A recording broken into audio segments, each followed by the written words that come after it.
jump off and swim back to Diamond Head. Ash, you know how high the deck of a fucking aircraft carrier is? No. Like hundreds of feet. Yeah. Well, they like have a to floating ropes. city. I mean, there's got to be ropes to get them down. I mean, if they could get that many people off the Titanic in the 1920s, they could get these people off of this ship. Swan dive off the ship and save yourselves. Remember when we first met John McClane? Argyle picked him up from the plane and took him down the Nakatomi Tower at the Christmas party. And the terrorists were overzealous, but it was sweet when they killed Ellis. And with a little help from Alan, John McClane kicked ass. Welcome back to Shat the Movies, the podcast where we answer the question, were the movies we loved when we were growing up really that good? Have you ever caught yourself thinking, why don't they make movies like they used to? Can you still remember spending your Friday night searching for the perfect movie rental at Blockbuster Video? Do you know what Blockbuster Video is? If you answered yes, then this is the podcast for you. I am one of your hosts, Gene Lyons, and alongside me are my co-hosts, Ash Cag Schlafly. Hi, y'all. And Big D Dick Ebert. Good evening. And each week we take a look back in time and decide if our favorite films still hold up. The movies we cover are chosen by you, the listeners, who generously commission the films you love. If you'd like to see all the movies we have covered, will cover, or want to choose one for yourself, please visit shatthemovies.com and have a look. At the end of each podcast, we'll provide you, the audience, with the number of wipes each movie would take to get off your respective butts. So thank you so much for listening. If you have not already, hit that subscribe button and share with a friend. That's how we help the podcast grow. Additionally, you can subscribe to our sister podcast, Shat on TV, where we review TV series such as Westworld, Taboo, American Gods, Game of Thrones, True Detective, and Watchmen. You can find all that information and past episodes at shatontv.com. And if you haven't checked out American Gods Season 3, Ash and I are covering it right now. So do check that out. It's the best season so far. Finally, to hang out with us live all week long, you can follow and subscribe to our Twitch channel, shatthemovies.com/Twitch, where we play video games, host watch parties, and end each week with a Shappy Hour cocktail party. Also, Twitch is a way to support us without costing you anything. If you have an Amazon Prime subscription, go to Amazon Prime, go to Twitch Prime, connect those two, and subscribe to us. You don't even have to attend any Twitch streams. Just set it up, and that will help us out with a little bit of money each month. That doesn't cost you a dime. All that being said, Big D, what movie are we reviewing today? Gene, this week we are reviewing a movie that is a long storied place in my heart since I was a young kid. And one of our listeners, I feel like he is a kindred spirit of mine that I've never met before. Everything that I loved in my childhood seems like he enjoys. Time travel movies? Check. Top Gun? Check. Building model planes? Check. So Chris came in and he stepped up to go all the way back to 1980 to the wormhole time travel alternate history U.S. Navy recruitment video disguised as a movie, The Final Countdown. When he wrote in, he said, "Hey, Shat Crew. 2020 has been a rough year, both personally and professionally. It saw the loss of my job, the loss of my 12-year relationship, and the loss of my savings. But thank God for 80s movies.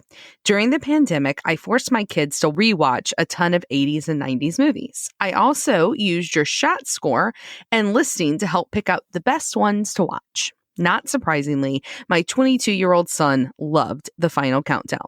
My 15-year-old daughter was more meh. In the vein of time travel movies, this is the first one I can remember, The Final Countdown. I remember seeing part of this on TV at some point in the 80s and then renting the movie at Blockbuster Video later on. Like many my age, I was obsessed with G.I. Joe, so all things military was cool. I was obsessed with going to air shows and building model kits of military planes. I loved shows like Combat and, of course, Top Gun. I was a fan of the F-14 Tomcat before Top Gun came out due to the Jolly Rogers paint job on the jet's tail fins in the movie. This was all before the time of CGI, so what you see on screen is real footage on the carrier and of the planes flying, with the exception of some model usage when shit blows up. They almost lost an F-14 during filming, and they kept it in the final shot. The Final Countdown was a movie that is, barring some of the acting choices, feels like the perfect non-paradox time travel film. The people who died in the movie were meant to die. The people who transported back in time and died never affected the overall timeline. What do you guys think? Also, I'm curious, what would you all do if you were in the captain's place? Would you launch your aircraft and take on the Japanese fleet? Or would you jump ship, start a new life, avoid everyone you never known, and take your knowledge of the future and bet it all on Apple, Google, and Amazon? I hope you enjoy this piece of 80s Shat. See what I did there? My predictive Shat score is going to be 3.25. My score would be 0.5 wipes. Thank you again, Chris.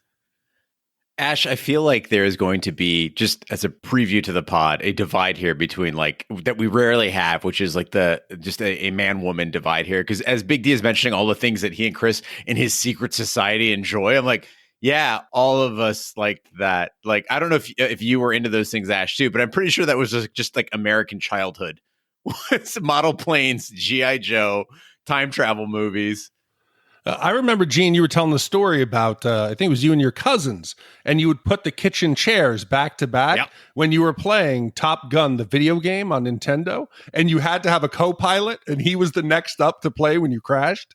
So this was part of every kid in the 80s life. Well, not mine. I didn't do those things. But I mean, I love Top Gun, but mostly for like the volleyball scene more than for like them boys hanging with them boys. More than the planes. But I did like GI Joes. But I think it may be less a boy girl divide as much as it is an over 40 under 40 divide maybe on this one. But I don't know. I feel better because of the predictive 3.25 wipes. So that makes me feel like we're going in this with a low bar and that we won't mess this up no matter what, guys. So, well, The Final Countdown is a 1980 alternate history film about a modern nuclear-powered super aircraft carrier that travels back through time to the day before December 7th, 1941's attack on Pearl Harbor. The film contains an ensemble cast starring Kirk Douglas, Martin Sheen, James Ferrantino, Catherine Ross, and Charles Durning. This was the final film directed by Don Taylor, and Lloyd Kaufman, founder of Troma Pictures, served as the associate producer and had a minor acting role in the movie. The film was produced with the full cooperation of the United States Navy's Naval Aviation Branch and the U.S. Department of Defense. It was set and filmed on board the USS Nimitz, capturing actual operations of the then modern nuclear warship, which had been launched in the late 1970s. The Final Countdown was a moderate success at the box office. So, Ash, Big D, we always ask the question, what are your memories of this movie? We'll start with you, Big D. What are your memories of The Final Countdown? So this is going to be the part of the podcast where I educate the younger listeners about what life was like in the early 80s. When I grew up, there was no video rentals. If it was in the movies and you saw it, you didn't have a chance to see it again until it was on TV. Then somewhere in the early 80s, it had to have been 84, 85, somewhere in that range, when they came out with the consumer video recorders and players. And then you had the mom and pop stores that were popping up all over the place. Our store was called Video Connection, and it was in our town. Now imagine, in 85, there had been no video stores before. The backlog of all the movies I'd ever wanted to watch as a kid. Flash Gordon, bang, go rent it, you could see it. All these movies just came flooding in, and it was just an amazing time to be a kid. And I made friends with the guy at Video Connection, and I would always go in and beg for the old movie posters after he would take them down. So on my wall in my room in the mid-'80s, I actually had The Final Countdown, DEFCON 4, which is like some downed satellite and a guy in like a skeleton and like a space helmet in the sand, Philadelphia Experiment, a movie that's coming up in a couple of weeks, My Science Project, and Nightmare on Elm Street. So this was a great time to be alive, and this movie brought back all those memories. Yeah, I think that's interesting because I also, at our local Blockbuster, there was a really nice guy there who would always give me the old posters, like even when like I was a kid, and I had a lot of them on my, not these particular ones that you just mentioned, but a lot of them on my wall. I will say with regard to this film, I had never seen it. I'd actually never heard of it. The Final Countdown, I only know as the really fantastic 80s song. I didn't know it was a movie as well. And I think it's probably most likely that war films just in general are not really my genre. Those America fuck yeah recruitment videos under the radar that don't have a very sexy early Scientology Tom Cruise in them. I didn't see much of from the 80s, but I love Martin Sheen. I'm a huge Martin Sheen fan, and I'm a big Kirk Douglas fan. So I was pretty open-minded and you know, was kind of looking forward to this one.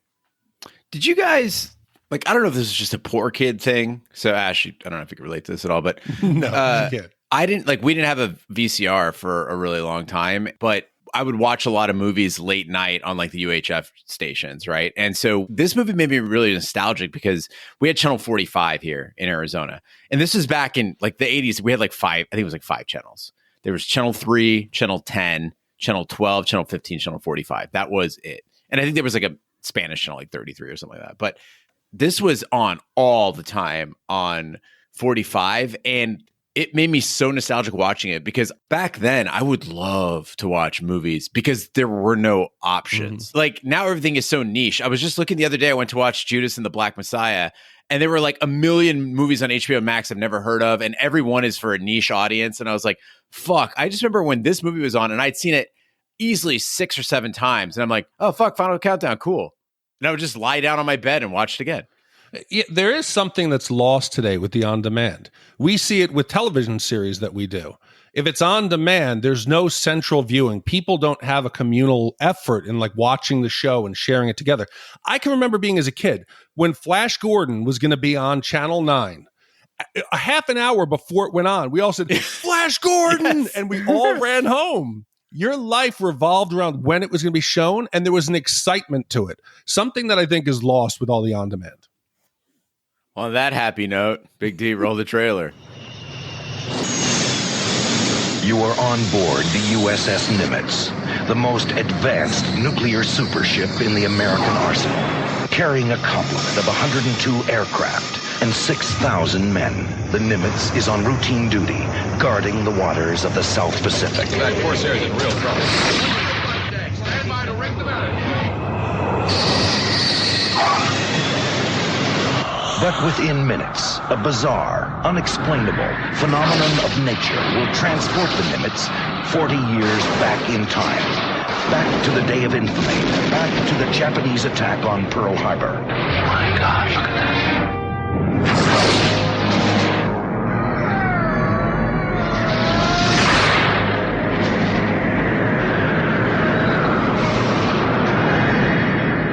This is the captain. I'm speaking to every man aboard this ship. The storm has had some effect on time, as we know it. It created a portal. A door into another era. Today is December the 7th, 1941. We're about to fight a battle that was lost before most of you were born. This time, God's help, it's going to be different. There are forces in the universe which we're only now just beginning to understand. There are black holes in space, antimatter, curved space. Things that are as strange to us as electricity would have been to people in the Middle Ages. Holy cow. It's the whole Japanese fleet. Our reconnaissance plane has just taken pictures of something that hasn't existed for over 40 years. What have you got? 2 Japanese zeros, sir. Splash the zero.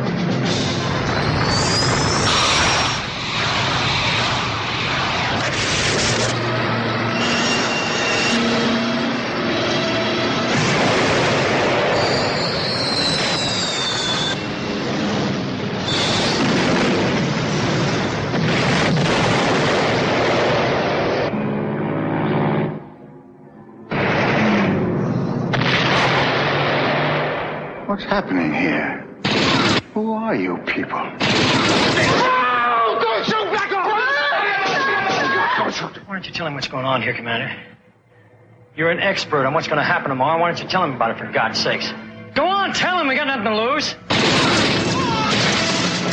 Welcome to the paradox of time, when past and present become one, and history is actually changed. We've got an incredible opportunity here. We know where all the mistakes are going to be made for the next 40 years, and you've got the power to correct them. The final countdown. In 1980, the aircraft carrier USS Nimitz is departing Naval Station Pearl Harbor for naval exercises. The ship takes on Warren Lasky, played by Martin Sheen, a systems analyst, on the orders of his reclusive employer, Mr. Tiedemann, whose secretive company designed and built the nuclear-powered warship. Once at sea, the Nimitz encounters a mysterious storm. When the ship passes through it, radar and other equipment becomes unresponsive and everyone aboard falls in agony. So this movie starts out, and if you're not in the right mindset, you will not like it. But if you're ready to kill some time, this is the movie for you. And I realized while watching it, I am fucking old now. I'm coming up on 41 years, and my brain has changed in that way. I love this pacing. Like, they just show you the ship, and they're like, hey, do you want to know more about this ship? Let me show you how work is done every day on the ship. This was bordering on a documentary for like the first half hour. Everybody is speaking with each other in plain English and complete sentences. I want to watch people walk places. Don't cut from one room to the other. No, I want to watch that sailor walk from one room to the other. When there's an order being passed down, and Big D, I don't know if this is how they do it in the actual military, but it's like this guy tells that guy tells the other guy. They call each other all by name. I can follow everything very easily. I'm into this life. Yes. Well, in the military, it's called chain of command. So there's, it all goes downhill. The commander tells the people under him and it just goes all the way down. Yes, it is a long chain of getting information. But whereas Top Gun was a commercial for fighter pilots in the Navy, this was a recruitment video for every other job. It's like, hey, let's see what the cook is doing. Let's go see who's the guy now fueling up the planes. And the people are describing their job. And I found myself sitting there really, really engaged. Yeah, I mean, I think maybe this is what I'm most afraid of about turning 40 is beginning to like films like this, because I had talked to Eugene after Shappy Hour when we were off air, and you had mentioned the documentary thing, and I was like, yes, like this felt like one of those like living documentaries, like a reality show where you're just watching people like Big Brother, like just through like webcams, seeing what they do in their everyday life, some sort of like military Truman show, right? And I was just super bored from the beginning, and I think it was the pacing itself. It was just so slow and nothing was happening. It took me 4 tries, you guys. I kept falling asleep watching this movie. I would put it on, I would pass out. I had to start and stop it 4 different times, and eventually had to set myself up on a little schedule where it's like, okay, Ashley, you're going to get through 20 minutes of this, and then you're going to pause it and go do something fun. And like, that's how I watch this movie. You basically built yourself a syllabus for the final countdown. Right, I had like a to-do list, 20 minutes, 21 to 40. But you and I are the same in that we need to have our brains fed constantly. You didn't find like gratification in getting to see like how the arresting gear works and how the lighting works and how they signal each other. None of that was interesting to you? No, I guess I was more just like, when is shit gonna blow up? When do they go back in time? Where's the vortex? Those are the questions I want answered. But I appreciate that other people would appreciate this. It's just, maybe it's just because it's not really my genre, right? Maybe that's it.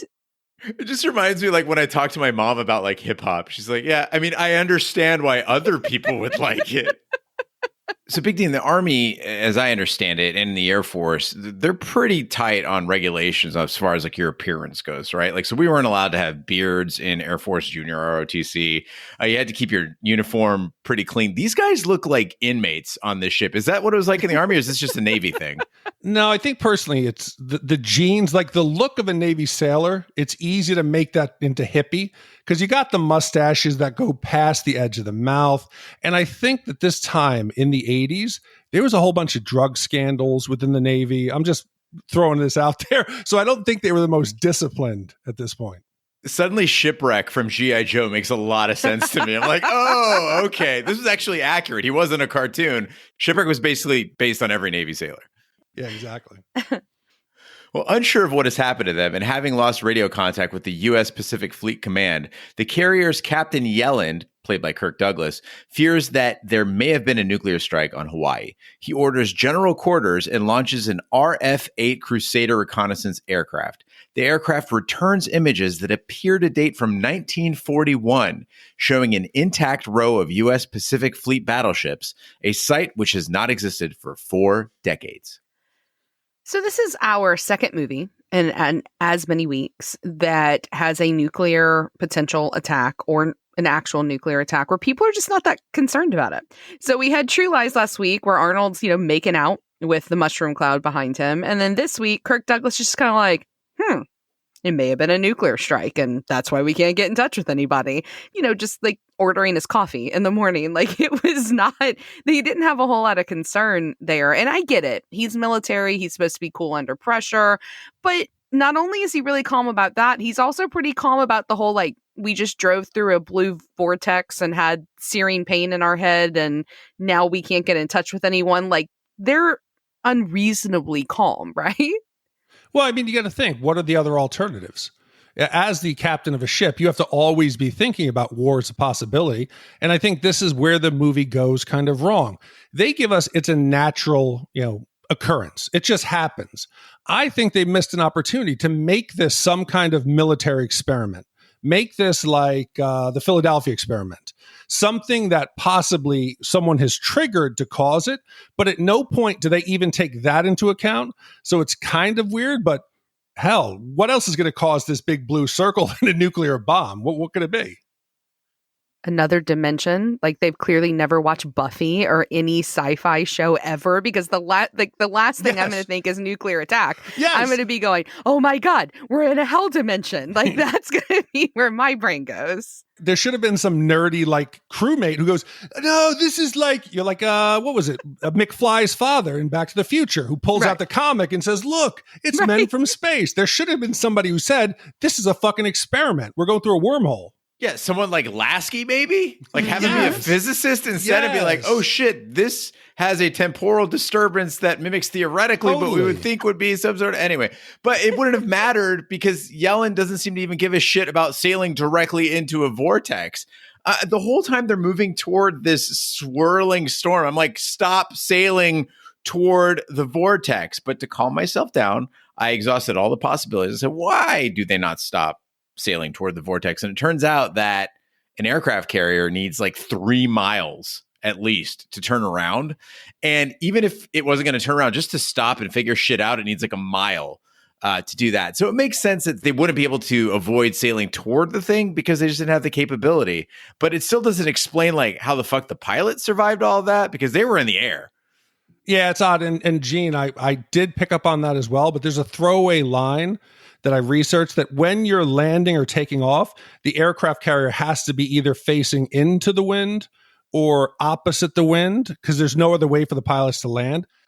No, y'all are getting way too technical. These guys are in the Navy. They can fucking swim. Why is nobody saying abandon ship and just swim away from the blue vortex? Like, it's not like the vortex is growing in size and getting like closer to them. Like, just jump off and swim back to Diamond Head. Ash, you know how high the deck of a fucking aircraft carrier is? No. Like hundreds of feet. Yeah. Well, they like have a to floating ropes. city. I mean, there's got to be ropes to get them down.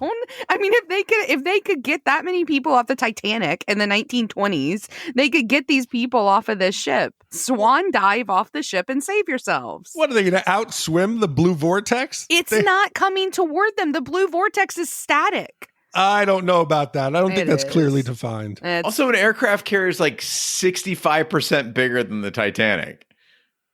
I think jumping off would it possibly, if in the 80s everybody was on drugs, I'm surprised we didn't see a couple people jump off. They have ropes. They could climb down. But see, that would have been really interesting though. Like the abandoned ship, like people, even if they were jumping off and broke their legs, like that would have been more interesting than what we see here. And I've realized at this point in the movie what my problem was, which is that Michael Bay has ruined us, right? He's ruined us as movie watchers. So, there's this scene, and this is when I came to this realization. So there's this scene where they've gone through the blue woo-woo thing and the plane has to land. It may crash. Everybody's really tense. And I sat up for the first time. It was like, oh, somebody's going to die. Because I thought the plane was going to crash and maybe the pilot was dead and we were going to see some semblance of action, that shit was going to blow up. But nope. It just kind of bounces on the deck and then they all are very concerned and they yell crash and they run. But it was just like a little jolt. And I realized in this moment that if this had been a Michael Bay film, you would have had Cuba Gooding Jr. or Shia LaBeouf coming in very dramatically and these weird cuts where you don't get to see the whole face of somebody. You just get to see like their profile and then you switch to someone else's profile because he cuts it so quick. And that constant explosion and that constant action is what I'm used to in my war movies now. And I'm not saying that's a good thing, but I'm just saying that now that is kind of what you're so used to seeing, that this felt really dull in comparison. Yeah, I don't know if he's ruined it as he's just set up higher expectations, because that crash was real. It just happened. They were filming and they had a problem with the hook and it went down. a lot of times, life isn't as exciting as it is on film, so I can understand it, but it's just odd. I couldn't figure out, though, the pilots. So the pilots seem to land and come out of the vortex, even though it was at a different time, and they come out even when the vortex is gone. The pilot lands, he's unconscious, and I'm like, okay, this is going to be something. We're going to get some information. Owen sees the pilot's face and he looks distraught. So I'm thinking, did the guy just get the tail end of the vortex? He's going to have aged and this is going to be confirmation? Nope. We just get nothing. He's just concerned about the pilot who passed out. Why would he have aged? Wouldn't he have like de-aged and been like an embryo or something? I like, don't that know. Would be interesting. That would be an exciting like possibility. Like a zygote driving a plane? Like that would be interesting. Yes, like an 8-year-old boy, because he was only partway through. That would be something that would heighten the mystery.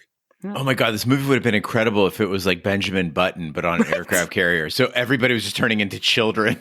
And the Japanese just finds a boat full of babies. King B would have liked it. He loves the Curious Case of Benjamin Button. Maybe that he would have approved of that. But see, that would have been hilarious. Little diapered, military babies. But I don't understand what the movie's trying to do with the whole time travel thing. They're trying to say that you can't obviously affect the past because then maybe the things wouldn't happen, the grandfather paradox. But they find that reconnaissance photo because they send it out. They're thinking maybe, nobody's saying it yet, but possibly we've gone back in time. And the reconnaissance plane comes back with the photo from the history book that shows Fleet Row on the day before the Pearl Harbor attack. And Owens looks at it. They're identical, that picture and the one in the history books.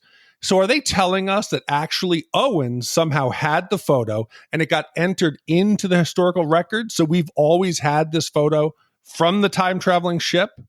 Yeah, Big D. I think that's it, because at the end of the movie, when we get this bootstrap paradox, which we'll get into later in the pod, I think this is the first whiff of it that we get, right? It's a hint as things comes. And I did not pick up on it as you did. But then after watching the whole movie and getting to the end of it, I realized, oh my God, yes, this is, so instead of a grandfather paradox time travel movie, this is a bootstrap paradox time travel movie where everything that is always was and everything that was always will be sort of thing. Oh. When a surface contact is spotted on the radar, Yellen launches 2 F-14 Tomcat fighter jets to intercept. The patrol witnesses a civilian wooden yacht being strafed by 2 Japanese Zero fighters.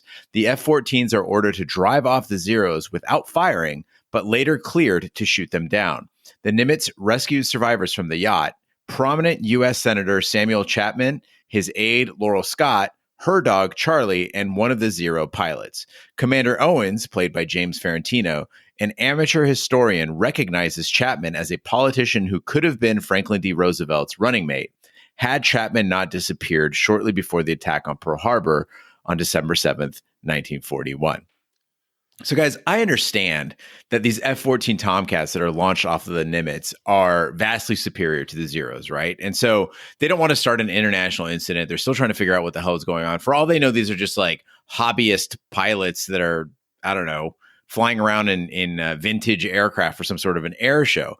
And so they want to scare them off, but they don't want to shoot at them. And I get that too. But what I don't understand is while these Navy pilots are hot dogging, they actually fly directly in front of these Japanese Zeros, which are still fighter planes. And if you want to scare a pilot off, I think the best thing you do as another fighter pilot is to park right behind his ass, get missile lock. He won't know it, but he knows that you're in a position where you could take him out.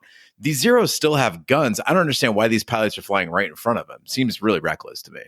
Oh, definitely reckless, because you got to remember, one torpedo, a lucky shot, you could take down the Nimitz. A shot from one of the Zeros could take down any of these F-14s. But that is, again, because of filming. All this stuff is practical. There was no CGI.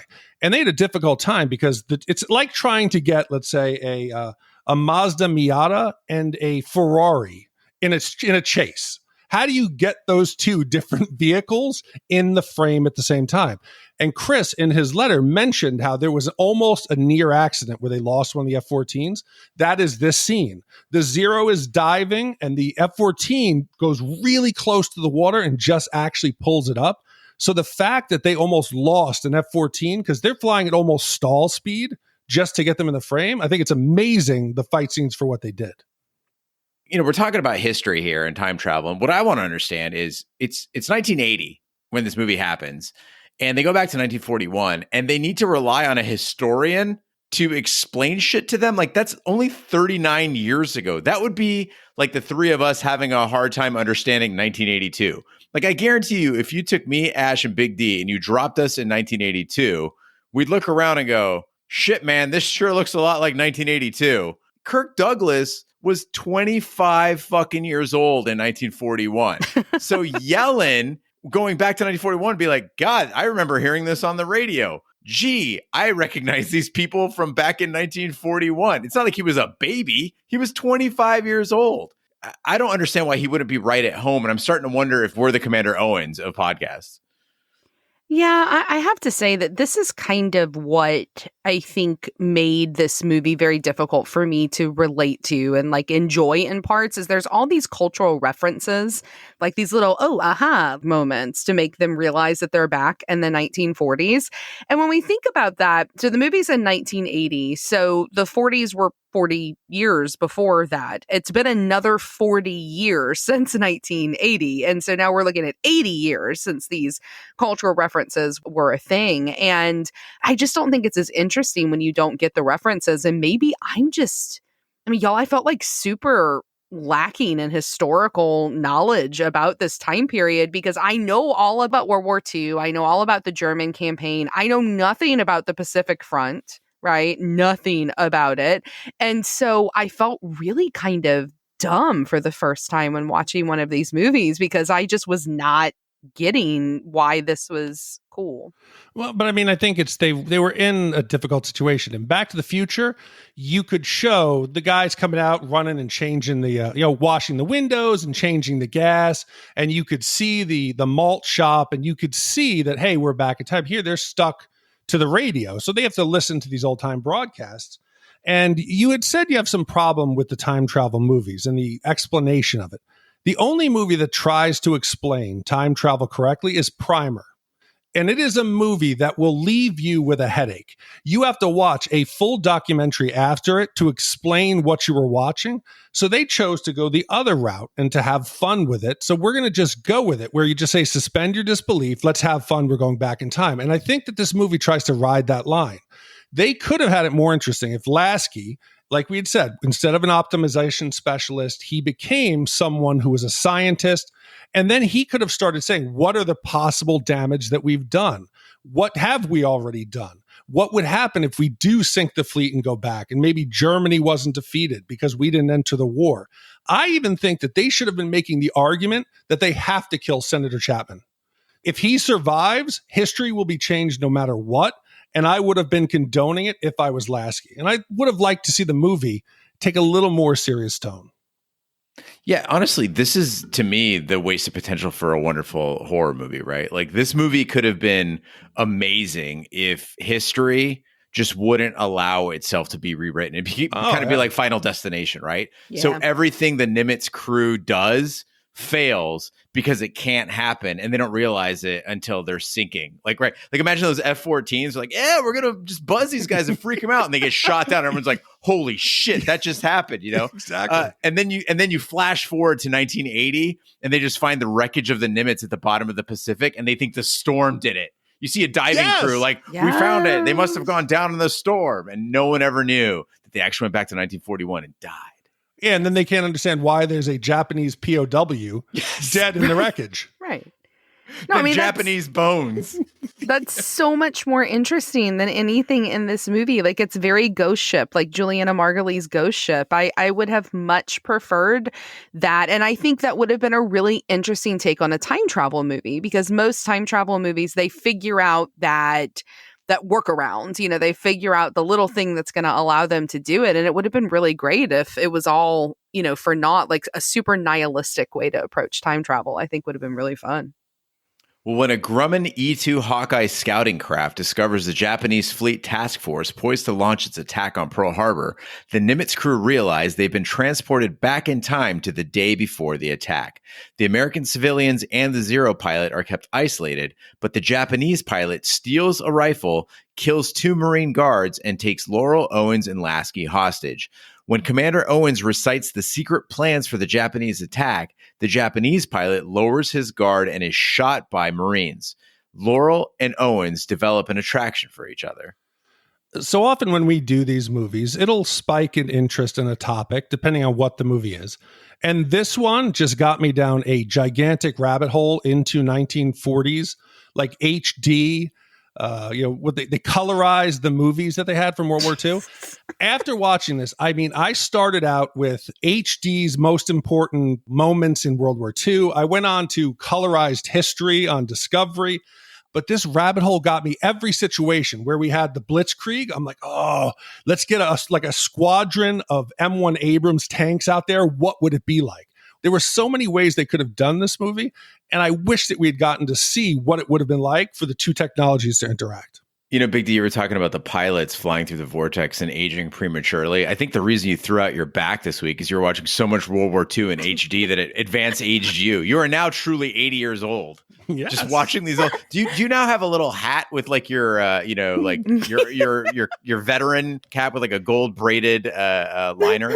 No, I really need to. I feel like I should go down to like the Legion Air Club and like talk to the guides about, the Battle of the Bulge. And yep, I remember the Battle of Midway. Now I could actually talk about it like I was there.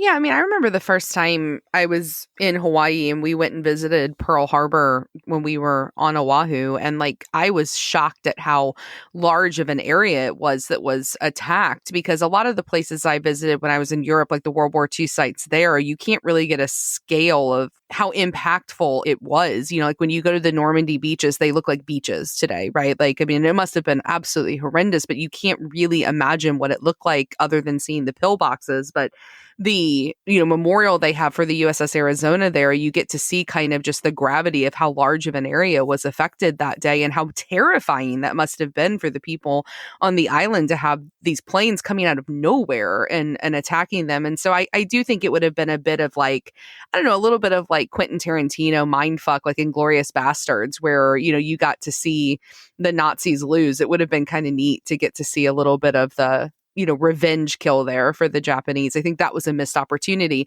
But I do get the conundrum, though, that they're dealing with in this film, which is they realize that if they make these other choices, that it's going to affect history in these massive ways. But at the same time, knowing the gravity of what is about to happen, how do you just stand by, right? Like, how do you not help? How do you not save those 2,000 plus people that are about to lose their lives? And it's the same. I mean, again, we go back to the time travel conundrum. It's the same reason why I never bought the ending to a movie like Avengers Endgame. Like, there's no way that Captain America, being as loyal and good as he is, that he lives through all of history not helping out when bad shit starts to happen. I think it's just human nature that you want to change things. And I did appreciate the fact that they explore that conundrum a bit more than they do in other time travel movies by this point in the film.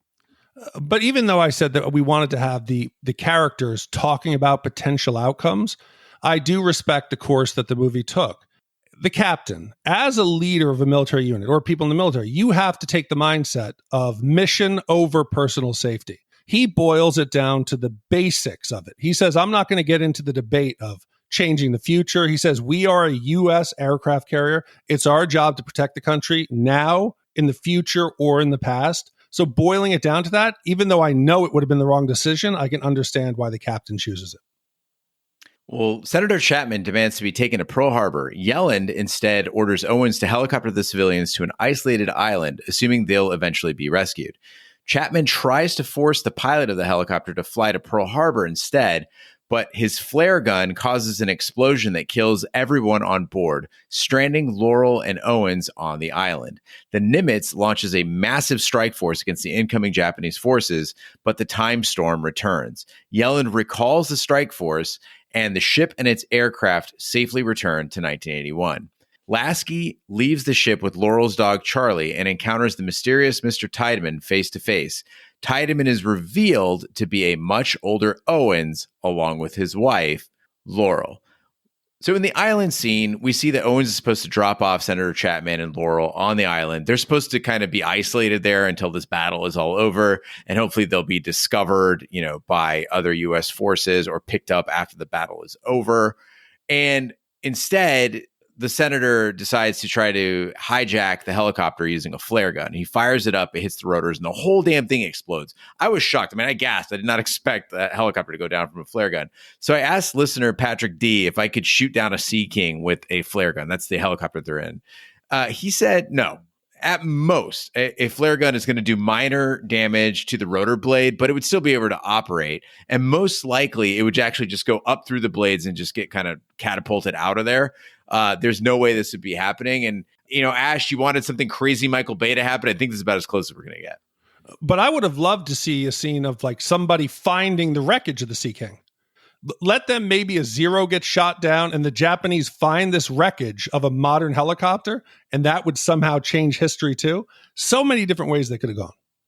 And they never addressed the fact that people from 1980 died in the 1940s, right? So Lasky and Yellen, they're leaving the aircraft carrier after they get back to 1980 and they're back at Pearl Harbor.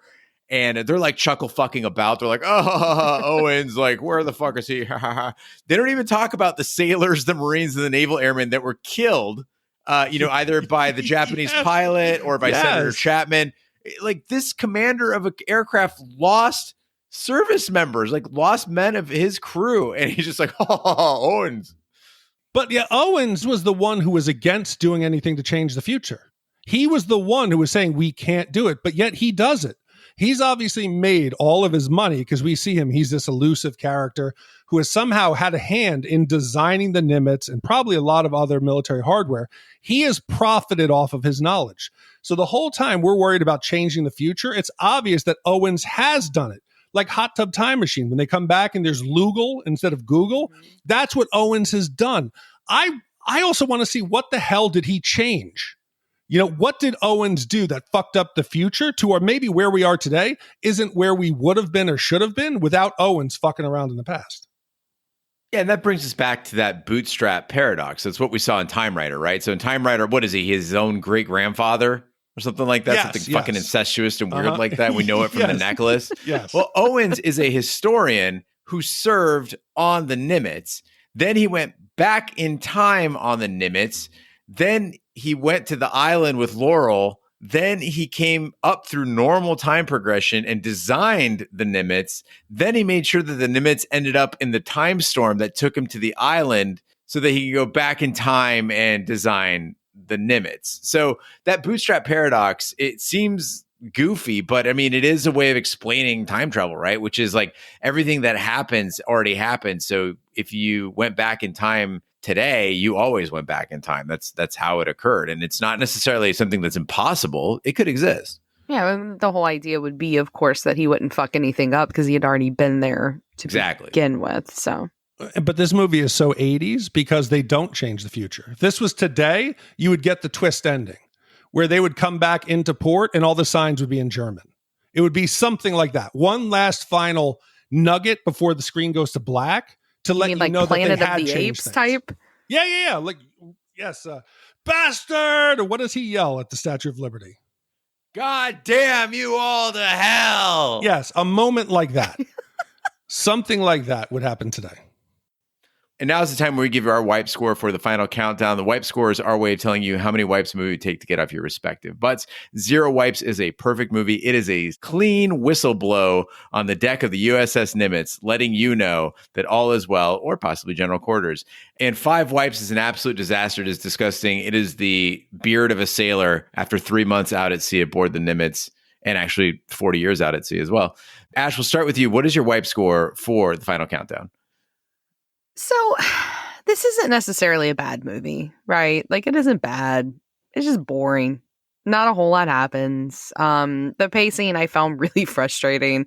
I do understand why people of a certain age range might like it, though. And so I tried to take that into account in my review. I think it's really important for us when we know there's a reason we don't like a film because it's not like our genre. Like, I want to make sure to take that into account because I don't think this is a bad movie, but I also don't think it's average. I think it's a little worse than average because of the pacing, because nothing really happens until the very end. And so I'm going to give it 3 wipes. Okay, that's 3 wipes from Ash. Ash, I got to say that being interesting is not where this movie fails to me. I really enjoyed watching this movie. It had a documentary feel to it that just took its time and pleased my old man's soul. I can honestly say nothing about it really bothered me. But when you boil it down, this isn't what I would expect from a motion picture. It's not what I expect from a theatrical release, right? This is essentially a high budget extended episode of The Twilight Zone or The Outer Limits or Star Trek, right? This could very easily be a Star Trek episode, right? You get transported to the past. You got to make a decision about whether or not to stop an attack that you know historically happened. But then that cloud appears in space again and you're transported back to the present. And it just led to some philosophical discussions with a little bit of a twist at the end. So I can't really place this among an elite zero wipe or one wipe echelon of Shat movies. So to me, this is above average, but not fantastic. It's going to be 2 wipes. For me, I'm self-aware that I know this movie was made for me. I was the G.I. Joe playing, F-14 Tomcat having, kid who loved everything, especially time travel. So this movie is right down my alley. The pacing now at 40 years old is perfect. I was like, whoa, this is lovely. It was a fantastic watch for me. But overall, yes, it was a $10 million budget. They made a profit. It's something that people still talk about today in our age group enough that somebody actually commissioned us to watch it. So for that, I think it is better than average. I don't know how much better. I think 2 is a fair score, 2 wipes. That way I'm not letting my personal memory and the place in my heart affect how I think the movie is. I think it's amazing for what you did for $10 million. It couldn't have been made without the Navy's dedication to creating this commercial for every possible boring job in the Navy. So for that, 40 years later, slightly better, 2 wipes. All right. So 3 wipes from Ash, 2 wipes from me, and 2 wipes from Big D gives us an average wipe score for the final countdown of 2.3 repeating wipes. So that now ties us in the 109 spot with The Money Pit, The Santa Claus, and Young Guns. Yeah. I mean, The Money Pit was an absolute waste of time. So... I mean, I think Young Guns. Young Guns was a lot sexier, but Young Guns also is kind of silly. Like, so Charlie, you got Charlie Sheen in a chest being thrown out the window. You know, that was Emilio Estevez, not Charlie Sheen. Oh, you're right, because Charlie Sheen was in it though. Yes, he was. He got killed by an outhouse. Yeah. Spoiler alert. He got killed by an outhouse. Oh, like next to an outhouse. Yeah. Like literally next to, not because the outhouse fell on him. Which would have been more interesting than anything that happened in this movie. So guys, for those of you listening at home, I feel like we've all gone through a vortex. This has easily been the weirdest recording we've done in a very, very long time. And it has nothing to do with Ashley losing power and heat and internet. It has nothing to do with Big D ending up in the hospital. It's just fucking weird. This has been a weird recording. This movie is cursed. It is. We've gone through a blue vortex somewhere. Yeah, but see, I would have jumped ship and swam away from it if I knew it was coming. So just swim away from the episode. Just swim away. Well, Chris, thanks so much for commissioning the final countdown. We have some listener feedback this week, starting with a message from Josh P. Hey, Shat Crew. My name's Josh, and I'm a lab worker in Craptown, USA, also known as St. George, Utah. I discovered Shat the Movies about 5 months ago, and it has changed my life. No shit. You've given me the ability to buckle down, grind my teeth, and make it through my days. The job's not bad, but the people. Oh my God. Help me. Anyways, you guys and gals have made my day on so many occasions, and I'm so grateful. Cash has been tight, as it is for so many of us right now, but when things look up, I'll send some your way. Thanks for all the laughs and all the good times. Love you all. Josh from the STG. P.S. Yes, boobs can be perfect. Well, thank you, Josh, for writing in. And guys, I don't want anyone who listens to this podcast to ever feel like you have to contribute financially. Sometimes money's up and sometimes money's down, and that's totally okay. But, you know, I feel like there's like this implied pressure now because people are commissioning, you know, like Steve are commissioning like multiple movies, and, you know, we're booked out through basically spring of 2022. That's not what the pod's about. Like, just writing in and letting us know that you're listening and that we impact your life or that you're having a good time with us really, really matters. And all the people who interact with us on Twitter and on Twitch and in our Discord, like, that's just a good time, man. And even if it's just an email, like, it helps a lot.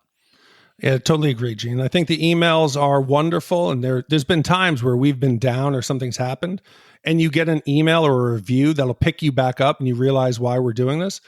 And money, it's great; it helps us go. But if you don't have anything, just recommend to a friend or two. That's how we grew from 75 downloads to now we're closing in on 9 million total. That's because people recommend us to a friend. So do that, and we'd be great to have your friends along for the ride. And next up, we have a voicemail about our coverage of Ace Ventura. Hey, guys. First off, I want to say that I listen to a lot of podcasts because I drive for a living. Yours is my absolute favorite. I love 80s and 90s movies. I'm obsessed with movies, always have been. I just finished Ace Ventura: Pet Detective. You guys, first off, Dumb and Dumber, obviously, most superior Jim Carrey movie. I don't understand why you like The Cable Guy. I will never understand it. Because it's dark. But that's neither here nor there. Ace Ventura, it was wonderful. When you explained that he modeled his character after a cockatiel, I was cry laughing. I had to pause it while I was driving because I had a cockatiel growing up. And that if you could make an animal into a person, Jim Carrey pulled it off. As far as the end and the controversial part of it, this is coming from a lesbian. When I was a little kid, I thought not that Finkel and Einhorn was actually a transgender person. I thought that this was some crazy deranged football player that had gone so insane that he was willing to go that undercover to get top surgery and pretend to be a woman. Not that he was actually having a realization that he was born into the wrong body and wanted then to become a she, as we are educated more now on transgender. I thought this is just somebody who's willing to go to any lengths to kill Dan Marino. And you're right. He looks like the biggest loser ever. I think the movie's hilarious. You guys maybe want to rewatch the whole entire thing. Vic D, you're my favorite because you're like my older brother. Whenever I have an idea or saying something, you're always reminding me why I'm dumb, why I should have seen it from the right way. That alone is nostalgic. So I love listening to this podcast. I can't wait to commission What About Bob. I can't wait for you guys to say how great it is or to shit all over it. I love this podcast. I can't say enough good things about it. I literally recommend it to every single one of my friends. I'm that annoying girl. Keep it up. Thank you. Have a wonderful day. I will talk to you later. So Ash will normally point out when someone says, hey, this movie's great. Why did you guys shit on it? And we'll say, well, did you watch it recently? Mm-hmm. And so in this case, we got a second call after she watched the movie and got back to us. So let's hear that part. Okay, guys. I sent you a voicemail earlier talking about the Ace Ventura episode where I was like, hey, this is Stephanie and I love you guys and blah, blah, blah. But as a lesbian, I gotta say, speaking on my community, this was clearly some crazy person and not like the most god-awful, I don't know, transgender, homophobic movie ever, or transphobic movie. Anyway, long story short, of course, tonight I'm like, oh, then we'll sit down and watch it after I watch the podcast or the documentary for swear words, which is actually very good. It's on Netflix. Anyway, whatever. The history of swear words, I think. Mm-hmm. So long story short, I've had a couple glasses of wine. I decide, fuck it, I'm going to watch Ace Ventura again. I like it. And then I go to the part where they go to the mental institution and they dig all the stuff up. And sure enough, Finkel is impersonating a dead woman that was, I guess, murdered in the woods. I think she died in a So hike. this is clearly not a case of somebody who was transgender that was finally decided to come out. No. Deep detective work will show you via the movie that the character in question clearly decided to go so undercover that he assumed a dead woman's identity and then dove into it. Much like you said Jim Carrey did when he was method acting for Man on the Moon. I rest my case. God, I hope you don't play this on the podcast. But if you do, yes. I'm going to make fun of myself, and then I'm going to make my friends listen to it, then they will make fun of me, and then it'll be a whole thing. But this holds water. This 90s comedy is not about transphobia. This is clearly an undercover case of some bullshit because somebody was so psychotically obsessed with Dan Marino that they had to murder him or try to murder him. Anyway, balls should be shown. The end of the movie holds water. The end. Big D, you were right. Okay. Have a good night, guys. Bye.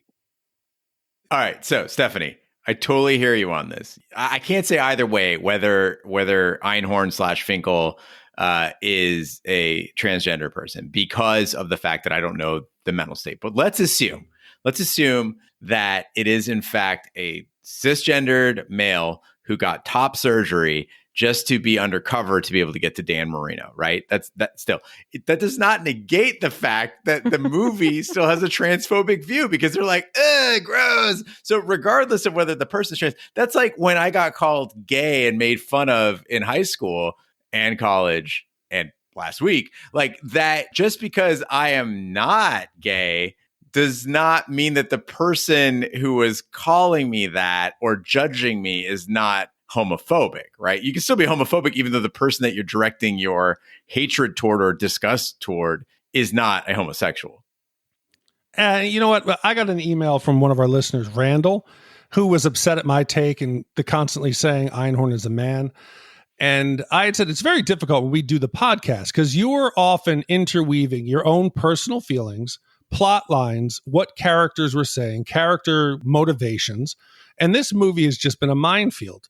You know, my original take on it was that Ace was so upset because he was so deceived that however Einhorn defines herself, it doesn't matter. It's what Ace's interpretation was. And yes, the movie today, obviously it's offensive, but we have to balance that, what we see on screen. How was it? You know, and obviously we could say today it doesn't hold up, but this movie has been a firestorm on all sides. Yeah, I think what's really unfair is we got some feedback about how my score was bullshit after hating the review. And I think that, again, this is what people don't understand, is that was me trying to account for the fact that this was made in the early 90s, that in the early 90s, that would have been how it would have held up, right? Like, I mean, I hated the reveal. I think that it's really traumatizing for a lot of people. I mean, and whether this person is a trans woman or not, they're still being punished for being mentally ill because they are mentally ill.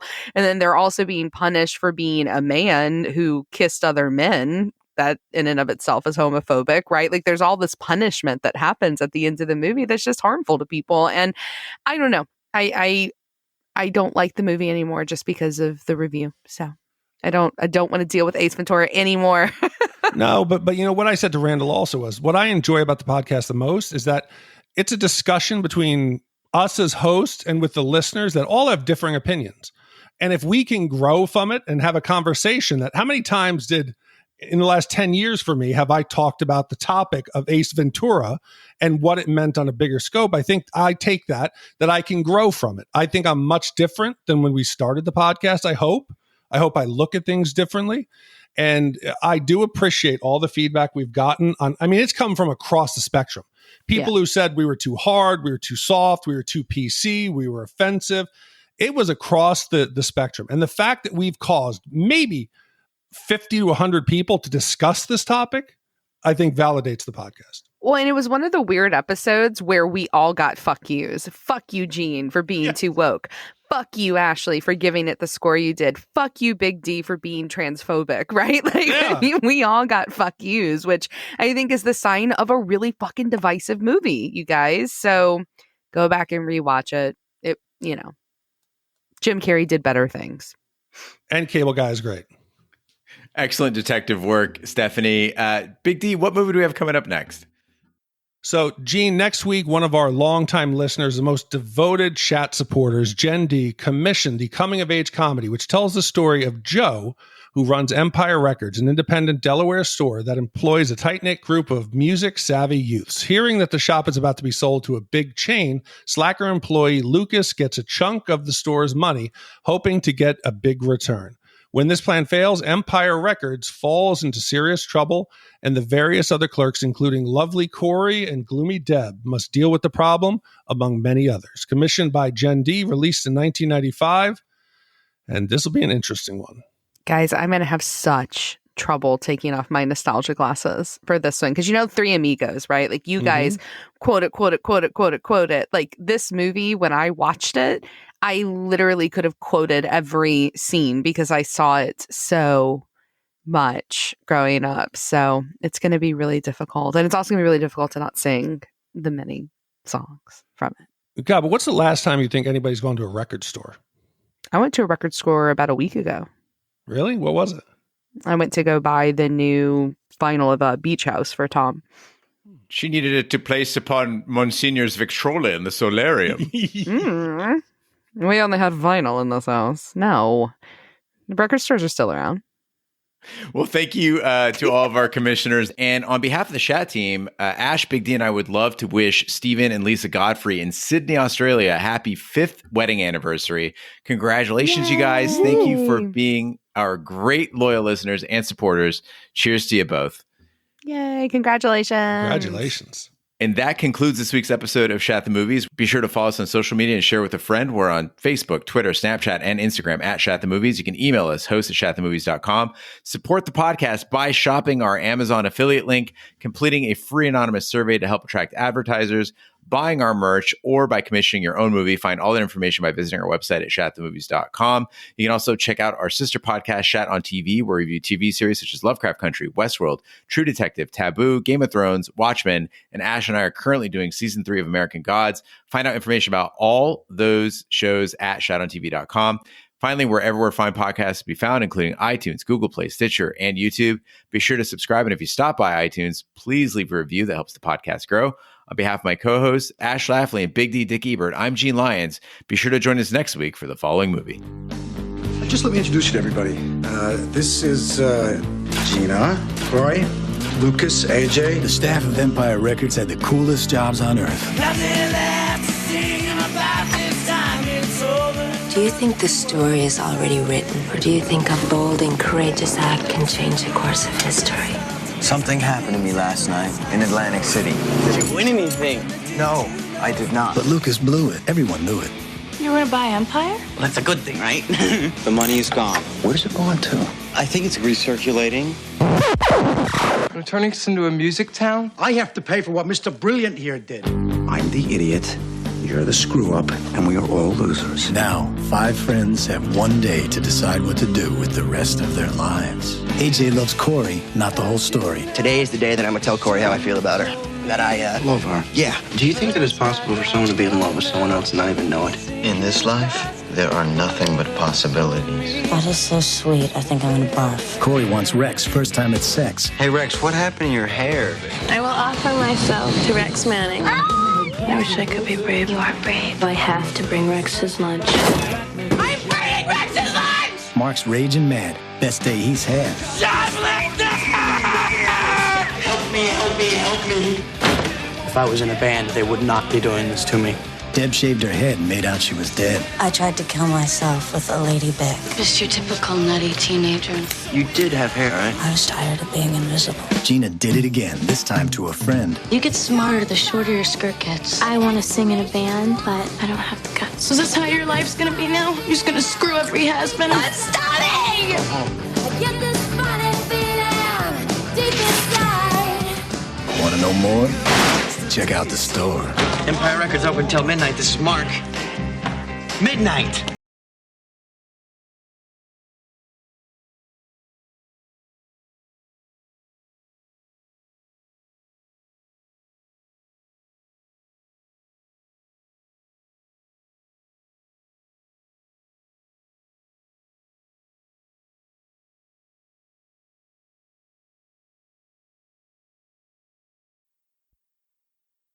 And someone blew a whistle for general quarters. Was a super bad. But then they went back to condition 3. Dun, dun, dun, dun, dun. Anyway. Oh my God. You see, that right there is going to be the best part of our discussion. That's the best part of the Thanks, everybody, for joining us. We are recording. What if we did a musical episode? Yeah, stay the fuck at home. Yeah. All right. Welcome back to Shat the Movies, the podcast where we answer the question, were the movies we loved when we were growing up really that good?